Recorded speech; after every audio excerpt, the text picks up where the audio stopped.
Here we go. Hello, my name is William Winkle. It is December 16th, 2015. This interview is for the Detroit Historical Society's Detroit 1967 Oral History Project. And this is the interview of Joann Castle. Thank you very much for sitting down with me today, Joann. Thank you for having me. More than welcome. My pleasure. Can you first tell me where and when you were born? I was born in Detroit, Michigan in May of 1937. Where did you grow up? In Detroit. I lived in Detroit until I got married in 1957. I left briefly because we were expecting children, and we moved to Taylor. Is it the point you want me to talk about those moves? No, not yet. Okay. What neighborhood did you grow up in? When I was born, we lived on Larchmont near Grand River and the Boulevard. I lived there with my mother. And then we moved to Wisconsin, where I spent my preschool years with my dad's family. And ultimately, once I started school, I lived on Myers Road, 13588 Myers Road. And that was near the intersection of Schoolcraft, between Schoolcraft and Davidson.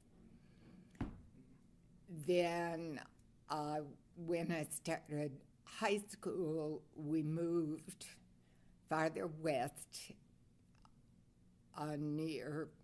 west of Southfield, between Joy Road and Gretton River. So all those years I was in the city. Very nice. What did your parents do for a living? Well, my mother was a housewife. She never worked.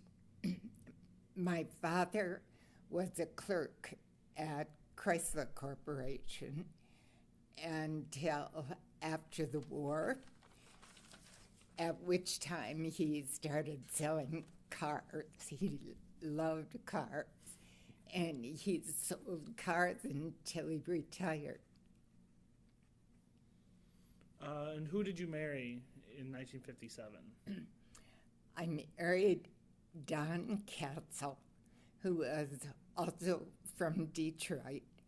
He was in school at GM Tech, on track to become a manager at the Turnstead plant, which is in southwest Detroit. And what prompted you, you said you're expecting children, so why did you move to Taylor? Because we wanted a house, and Don found a house that we could, it was foreclosed on, and we could move into the house without putting any money down because we didn't have much money. And we were having a child a year, so we needed some space. Mm-hmm. So it was just walk in and start making payments. And we stayed there probably 6 or 7 years. And by that time, the civil rights movement was taking some shape. And we had a priest at our parish who you probably heard of, Dr. Bill Cunningham. And Bill went to march at Selma. And he walked across the bridge with Martin Luther King on that second march. And was giving a sermon on Sunday, and I remember him holding up this picture of Time magazine that showed him and his friend Father Berg in the group crossing the bridge. And he gave a stirring sermon on why Catholics needed to be witness for Christ. We needed to live in a way that represented our beliefs. That was also the period of Pope John the 23rd, who, very much like Pope Francis today, encouraged people to get involved in society and seek more humanity. So we got involved in working with Bill, beginning with mentoring college students at Eastern Michigan University. And also, he had a program where Catholics from the suburbs, Taylor Township was a suburb, and Black families from the city would pair up and get to know each other. He believed by getting to know people that we could bridge the gap and be comfortable and get over some of the antagonistic beliefs that were being expressed at the time. So we met a couple in the city who lived close to the cathedral. This was a white family, not a black family. And they invited us to come and spend time with them. And we became, they're formed out of that a group of radical Catholics and clerical people, mostly priests, that would meet and talk about what could be done in the city to bring people together. And it was during those conversations that I decided I wanted my children to be exposed to what I would call the real world and have them grow up in a city. Was the group integrated, or was it? No, not at that time. But what happened, I don't know if you're familiar with Eleanor Chasidas, who worked with Father Cunningham in starting Focus Hope. She was a neighbor of mine in Taylor. And as we came together, she and her husband put money down on a house near the cathedral so that they would move there and do work in the community. And it happened that their family's reaction was so bad. Her mother expressed that she was going to take her children away if they actually made this move. And her father's business partner, who was his brother, said that he would put him out of the business if they moved. So here they had put money down on a house, and they were going to lose their money if they didn't move. And so we said that we'd like to move to the house. And one of the priests that was at the discussion that evening said he would loan us the money if we wanted to move. And the whole purpose of the move was to be in the city and be an advocate for making things better. And we'd be working with the cathedral in that regard. I'm kind of wandering around at this point. But we decided to make the move, and we bought the house. We took the money from Father Berg. What year was that? That would have been early 67, because we moved in near the end of May of 67. And we continued with the mentoring that we were doing. We got to know our neighbors, who were all very welcoming to us. The neighborhood was probably, this was the Boston Edison neighborhood. It was a big old house. It was almost 100 years old. And in those few blocks in Boston Edison where we moved, there were a few white families, but the surrounding area was totally black. And we had to go through the process of making a decision to put our children in a school that was primarily all black and living in that kind of community. But we both agreed that it was important for them to experience other people and to understand what the conflicts were in the world. So we made that move in May and continued with the work that we were doing. I took in 3 extra children. I had 6 children. A friend of mine died. I took her 3, and I kept them for a month or so. And we had moved from this 900-foot house into this 3-story hulk of a home where we planned to do this charitable work. So, what did you and your husband do for a living at the time? I was a housewife at the time, and he was working at General Motors at the Tech Center at that time. So, and I had 6 children, and the oldest one was 7, something like that. So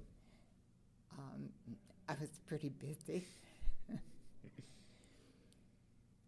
And we found the place, well, it was intended that the house would be a place where people could come when they needed something, when they needed food or shelter, whatever.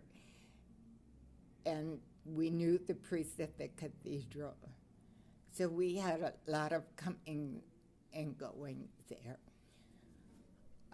Do you want me to move on to July? Or? Well, my next, where were you when you first heard about what was happening, and how did you come about what was going on?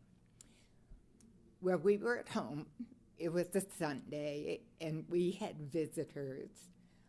A woman that I had known from high school. She and her husband were moving out of the city. They had just sold their home, and they were going out west, so they were going to spend the night with us.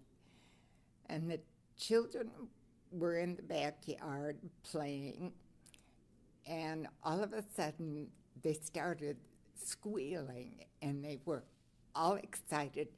And I went to the back door to see what was going on, and it was bits of paper falling from the air. And then I could see there were lots of trees, but I could see the whole sky was black, and I could smell smoke. So I called the children in and tried to get through dinner. And I remember it got dark, and we still really didn't know what was going on. My husband went out and turned the car around in the driveway in case we needed to leave quickly. And by then we could hear the sirens. And my friend's husband totally freaked out. He was standing, we had this big kitchen window that opened out, and he started shouting all these racial slurs out the window. So that didn't help.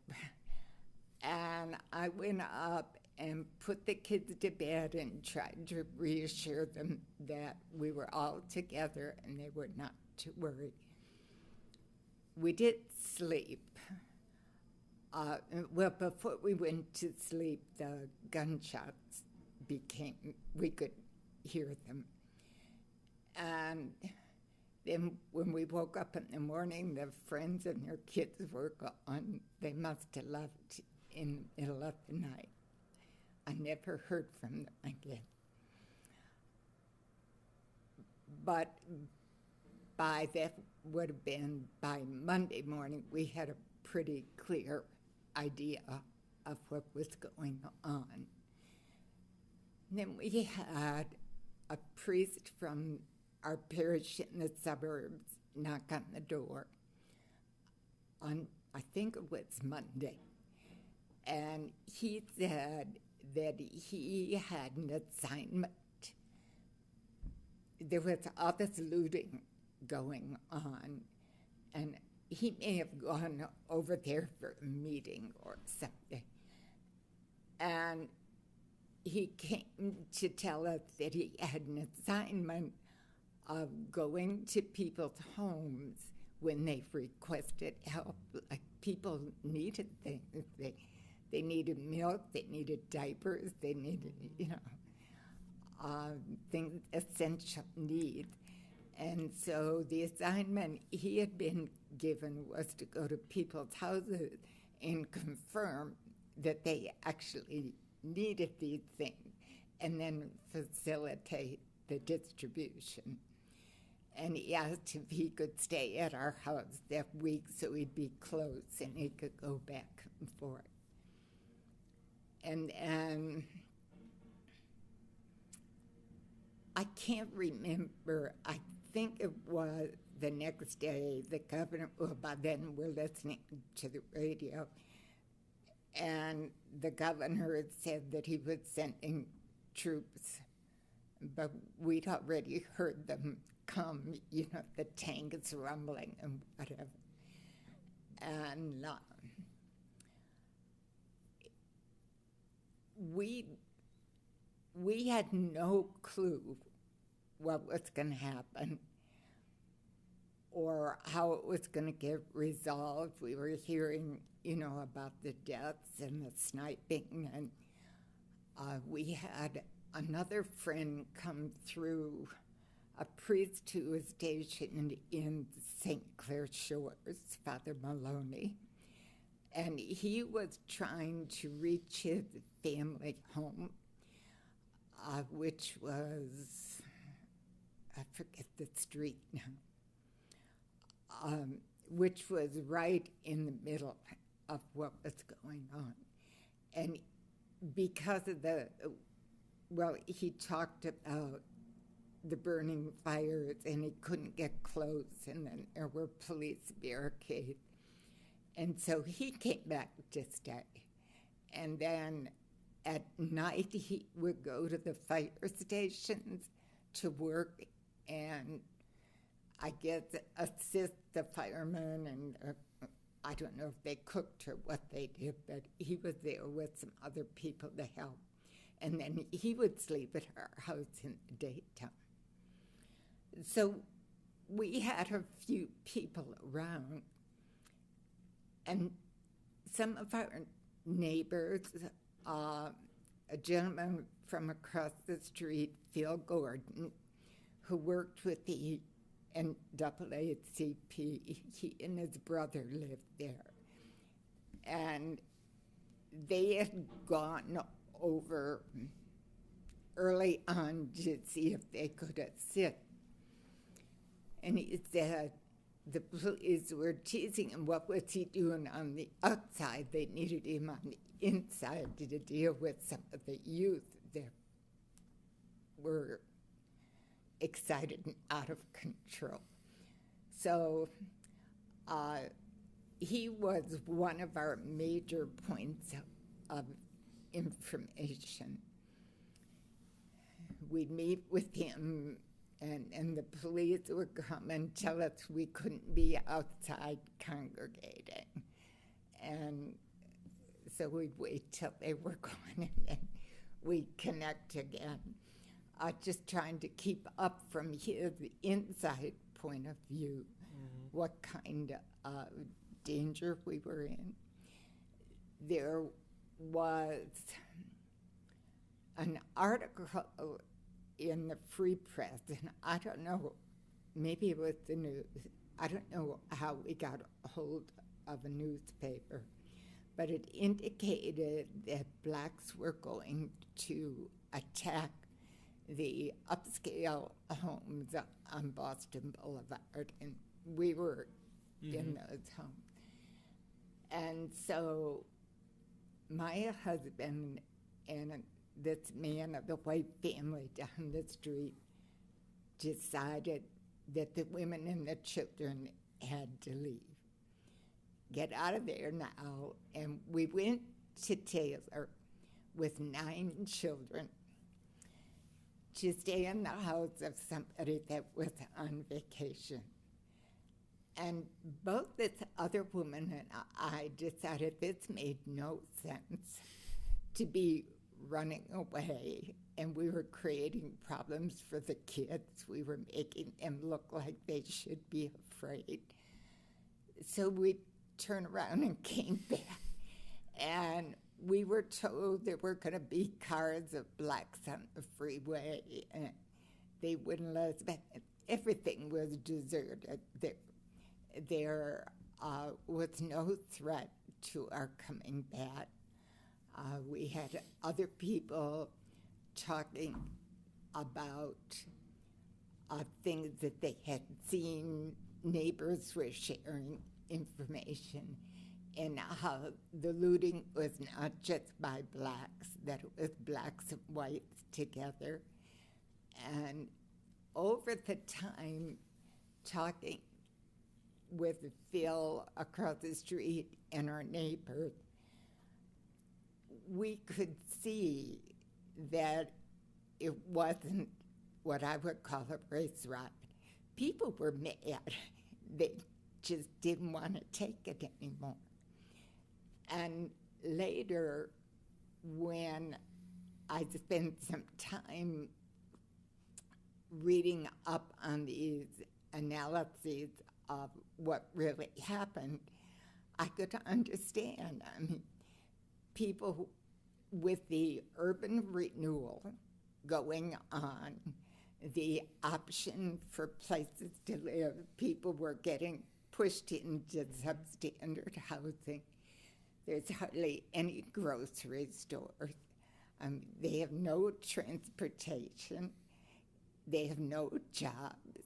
And they were pissed, and the police treated them so badly, which I saw a number of times while I lived in the city, and they just exploded. And so I agree that it was a rebellion.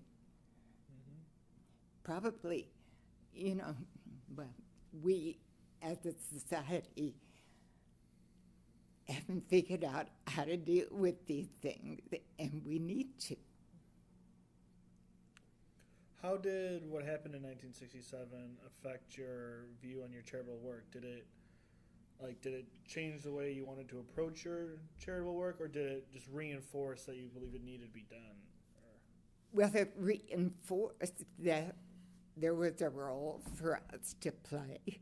The first thing that happened afterwards is one of the priests that I knew from Taylor brought me brought me a child whose mother had a mental health breakdown in the middle of all this. And the child was taken to a convent at, I don't know, it seems to me it was St. Teresa's or something. I don't remember which church. And the nuns had kept her for a couple of weeks, and they said, hey, we can't take care of this child, so we brought her to me. And we went over, or I went over to Catholic Social Services and got a foster care license so I could keep her. And then there was another woman, a teenager who had run away from a foster home where she was being ill-treated, a halfway house, I guess it was. And I had the foster care license, so we were able to take her as well. So that became part of my life, taking in these foster children. But also, the Catholic Church, I think, played a reluctant role in all of this. The Archbishop was being pressured to do something to make a difference to people who were very needy. And the General Society was not doing anything at all. So I, with the seminarian that I had met in my work at Eastern Michigan, we started this program called Our Class. And the idea was to lobby. That's the best word I can think of. To lobby the Archbishop to do something. And by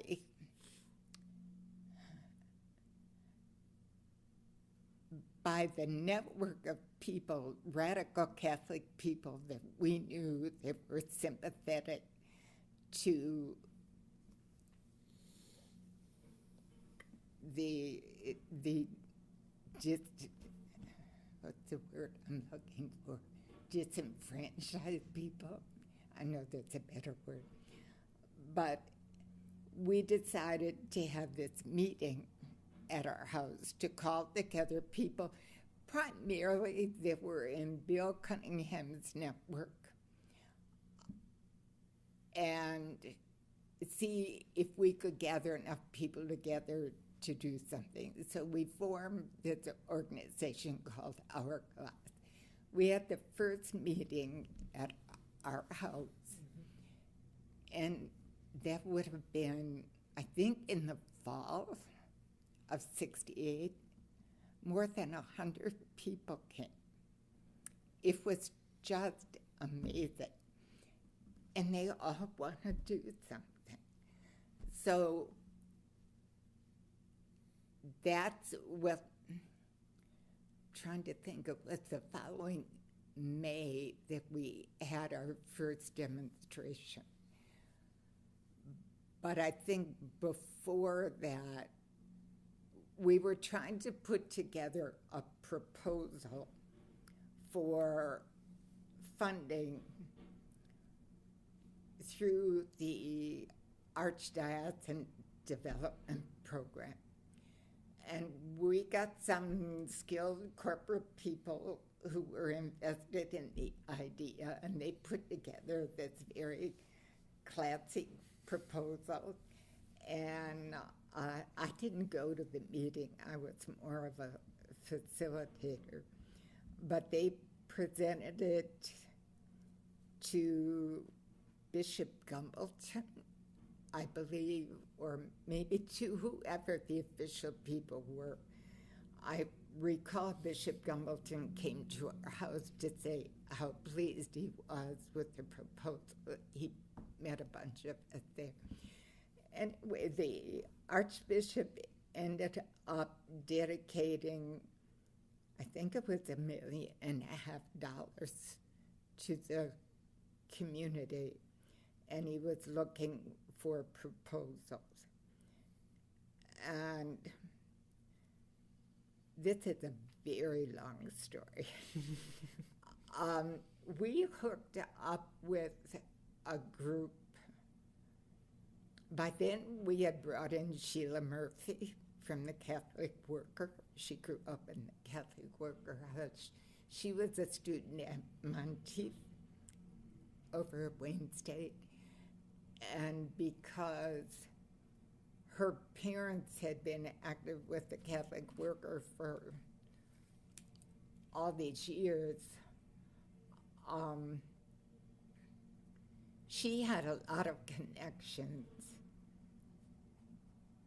in the community to people in the city administration, to higher ups in different places. And she hooked us up with a group on the east side, a black group. Frank Ditto worked with young people over on Kirchville and somewhere over on the east side. And he was training young people to be community leaders. And they were looking for facilities where they would have a place to broaden their program. And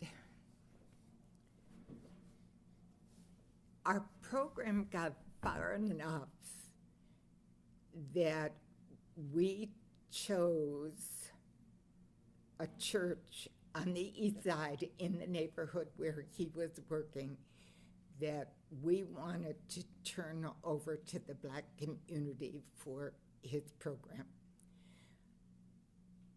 Backtracking just a bit, one of the original proposal that we made was the Catholic Church had so many boarded up buildings that they should turn them over so that young people would have recreation centers, or there could be ongoing educational programs or services that the community needed.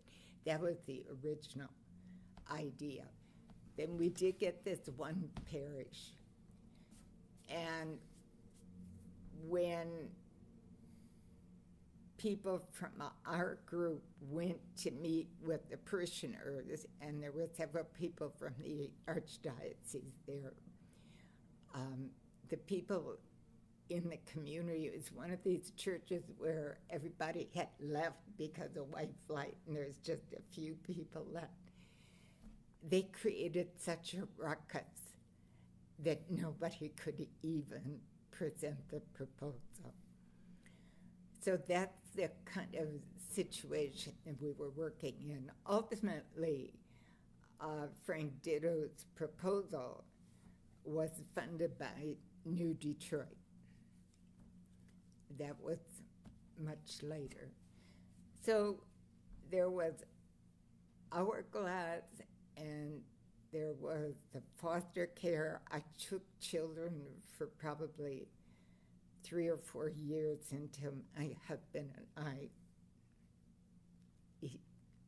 I think he thought I was too radical, and it was interfering with our ability to function.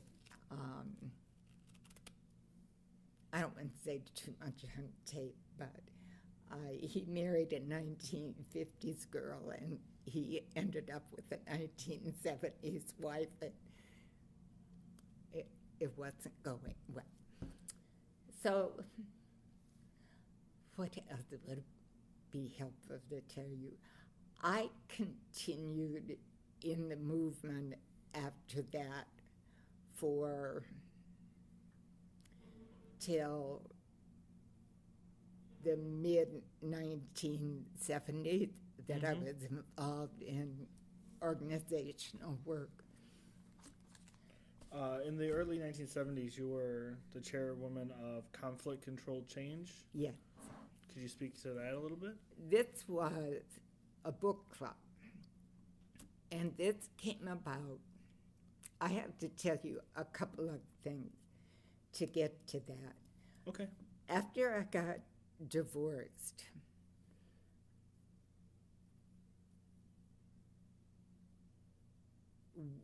we discovered this seminarian, and the seminarian was working for the Archdiocese. He was also working with Vice President Hubert Humphrey on a youth program. You wouldn't. Who was? His name is Tony Lucrezio. He was a seminarian that I started Hourglass with.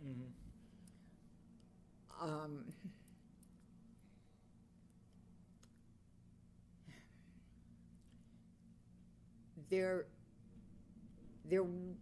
were found to be some discrepancies in the government program under the Office of Economic Opportunity, the OEO, which is a federal program or something that funds the poverty program. Now, I don't know if you saw any of that in the file, but it turned out that some of the poverty program funds were misspent. There were people on the payroll that didn't work there, etc. And there are almost twice as many people on the payroll as worked for them. And it was a really big deal. And I got involved in that, trying to prove that there was a discrepancy. And that's where I ended up in a confrontation with the Archbishop.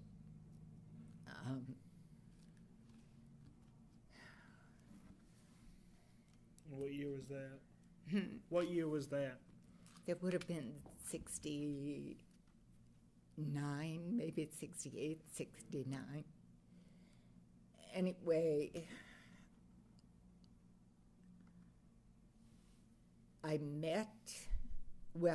we gave some of the information to the Black Manifesto group. I don't know if you're familiar with the Black Manifesto. It was based upon reparations. It was during the Black Power movement, based upon reparations were due to Black people from the churches. Oh, yeah. Yeah. So I met one of the leaders of that program, and we became good friends, and he started the Motor City Labor League.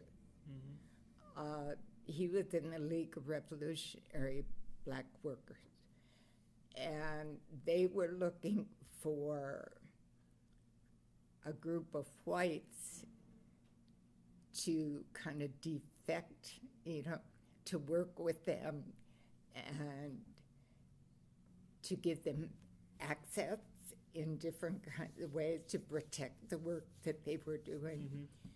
And that's where the Motor City Labor League came from.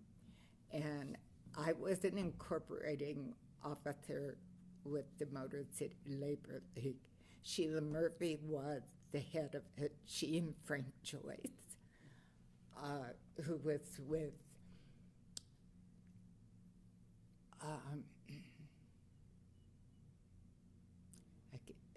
People Against Racism was his group. So anyway. What was the name of the gentleman that you met one of the leaders. Michael Hamlin. He's the one I married. Yeah. So when he was looking to bring cover, to develop a support group, whatever, for the League of Revolutionary Black Workers, we started talking about a book club. Mm-hmm. And this would be a book club where blacks and whites would come together, read books, and we'd have a presenter on a related topic or the book author or whatever, and draw people together for discussion. And that control, conflict, and change started in, I think it was December of 71, if I remember correctly.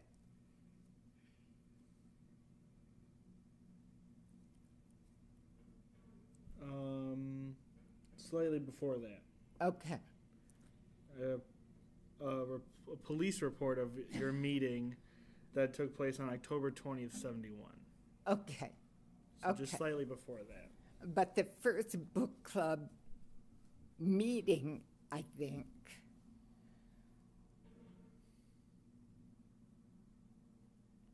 well, I'm not sure.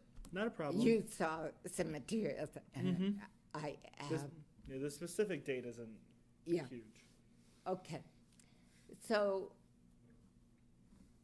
Mike and I put together this program, and we started with the list of hourglass people, and 350 people showed up to the first meeting. It was just phenomenal. People in this city want to make a difference. They really do. I love this city. So we carried on that program. I did it out of my house. The speakers a lot of times stayed at my house.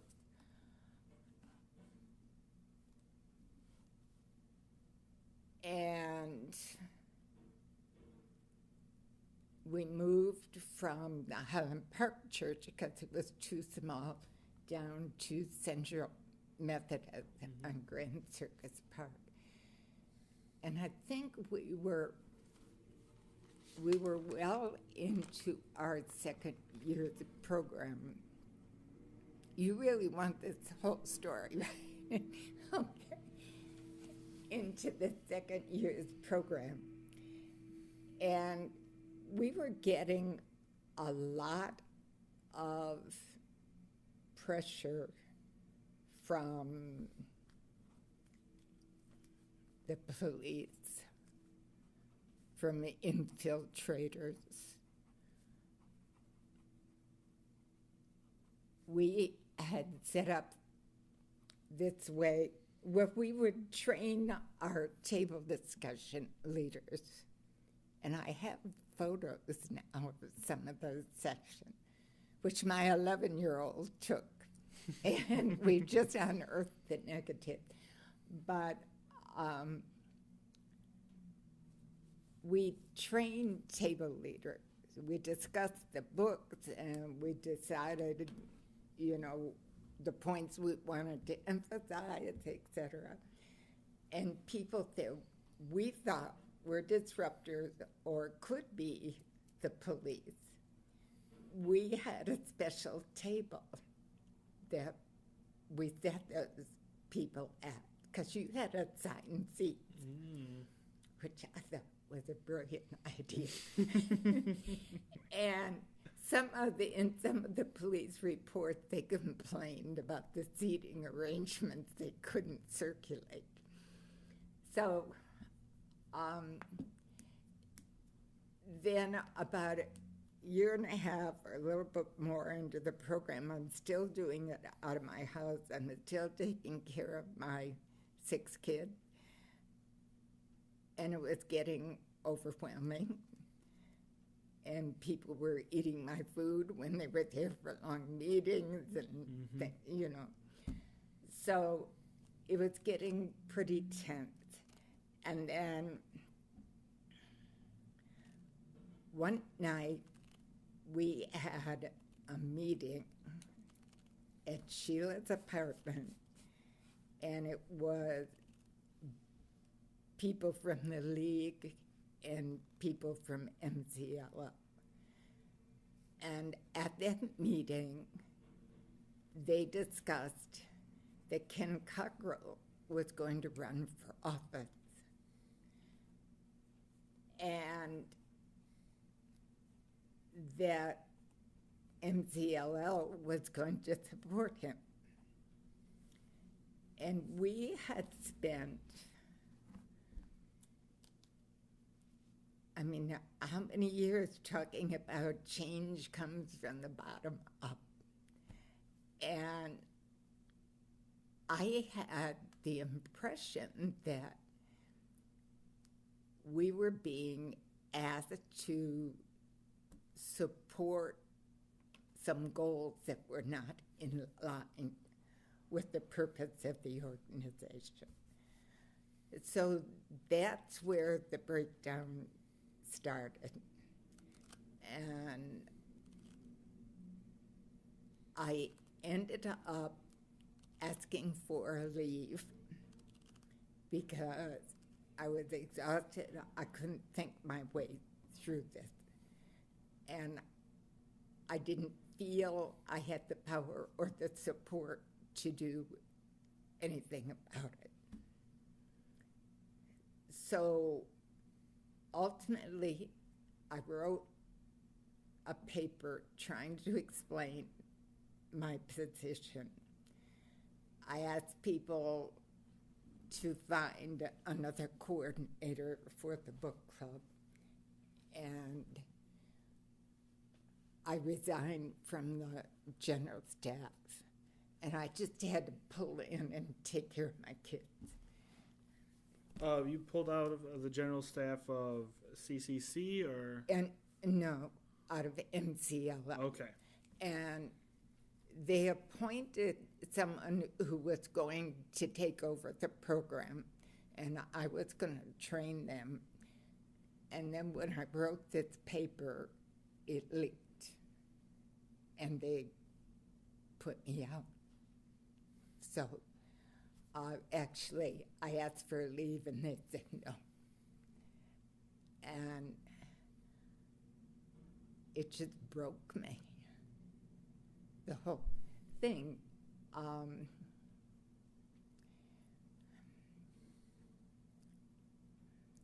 So anyway, then Jim Foreman, I don't know if you saw that in the file.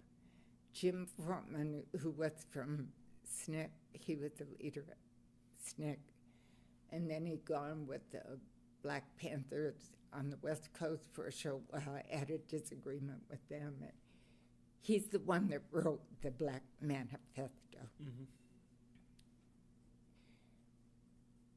And he came to Detroit, as did everyone during those years. Many, many people moved to Detroit because in our terms, the revolution was going to start here.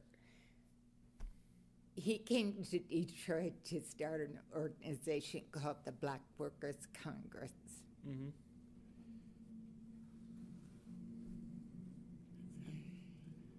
I have a note on that. I don't know where it is. It might be, if you did see it, the Black Economic Development. And the Black Workers Congress grew out of the Pan-African Congress, right? I don't think so. Okay. I'd have to ask my husband. There was this meeting, and they called it BEDC, the Black Economic Development Conference, I think. And that's where the manifesto started. And the manifesto was supposed to raise money for this national organization. And then the league was going to flow into that. The league already had chapters in several places around the country. But the Black Workers Congress was supposed to pull that all together. And my husband, Mike, was to be the chairman of that Black Workers Congress. There was so much chaos politically among the left at that point. And the Black Workers Congress never really got off the ground. They had one large convention in Gary, Indiana, or something. And by then, Jim Foreman didn't fit well with the people in Detroit. They're mostly plant workers, and Jim was an intellectual, and they just couldn't work together. So ultimately, I'm just checking the battery on the recorder. Yeah, okay. Mike and I ended up having a child, and then we got married. And we've been married 41 years now. What year did you get married? 75. Okay.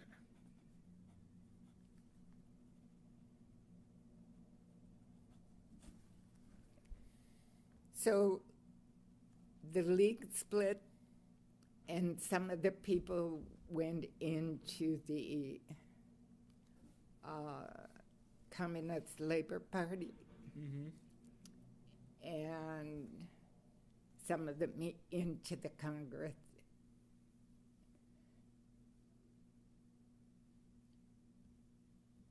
And then everything was, the whole left movement, the Black Power, it was all falling apart everywhere. And we had to reorganize our lives. So I went to work at a hospital, a Metropolitan Hospital, which was a UAW hospital, 2 hospitals and 8 health centers. And Mike became a social worker. And then when he got his degree, I went back to school. Got a master's in anthropology. So I worked in healthcare for 23 years, or 27 years, I can't remember. What can I clarify? Nothing. That is a fantastic life story. What are your thoughts? You've lived in the city ever since, correct? Yeah. Well, no. No? We left the Boston house. That was 630 West Boston. Oh, you know that. We left that house in 89, I think. All my children had left except Mike and my small child. The neighborhood was so bad, and I was starting to travel for my job, and we just couldn't let this child come back and forth by himself.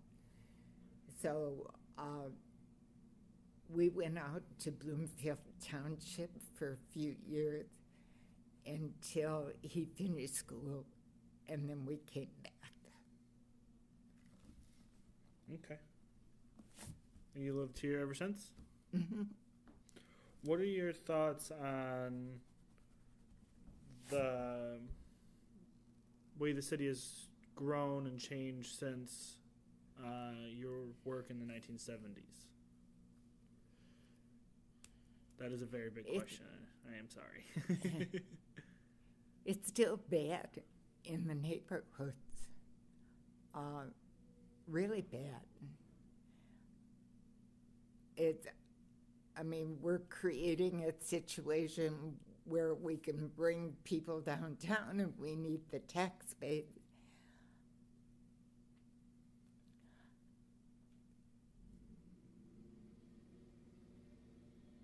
It's exciting to see people on the street again and to see Midtown, but that's not helping people in the neighborhood. I'm still like I can't stop taking classes, and I have been in a writing class over at the Institute of Gerontology Wednesday.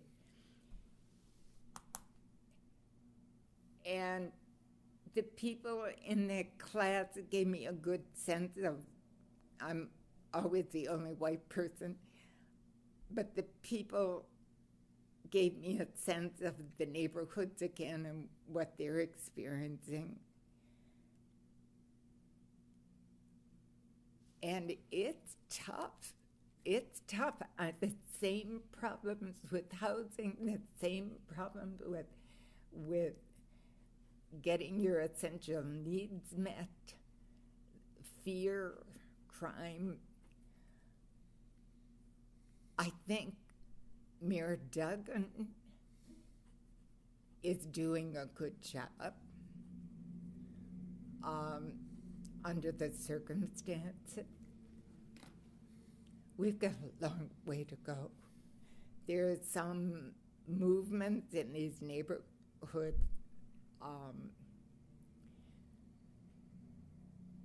Grace Boggs area out there on the east side, and there's young people involved.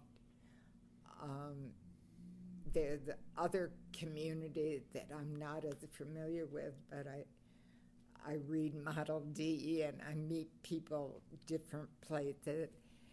And I think the idea of self-sustaining and entrepreneurship is good for Detroit.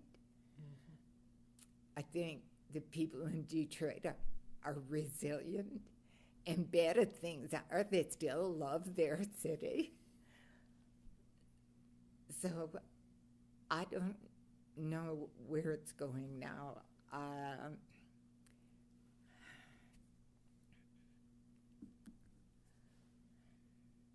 You positive? I'm always positive.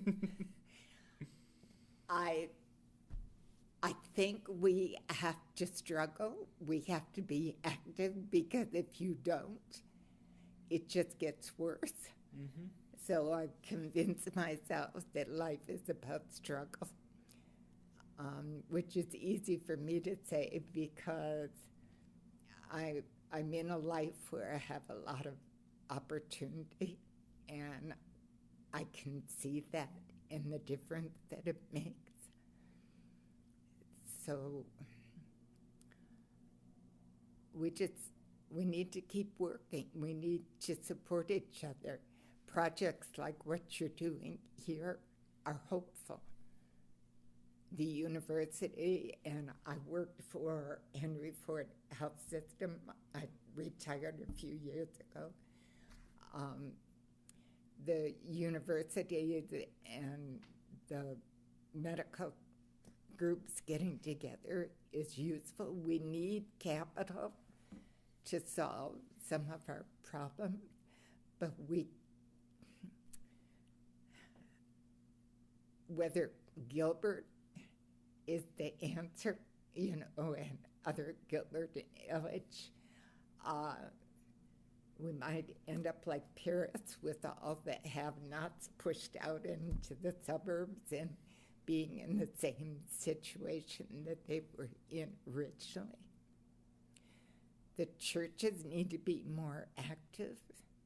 When in the 70s, the churches, including and maybe primarily the black churches, were doing a lot.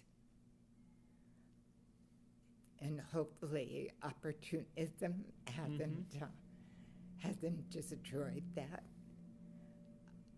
Young people today, I think, are looking, and you can't blame them. They're looking for stability. They're looking to make a buck and build some skills. And I don't see the number of young people in community work that there were back then. Thank you so much for sitting down with me. I greatly appreciate it. Okay. I appreciate the opportunity. No.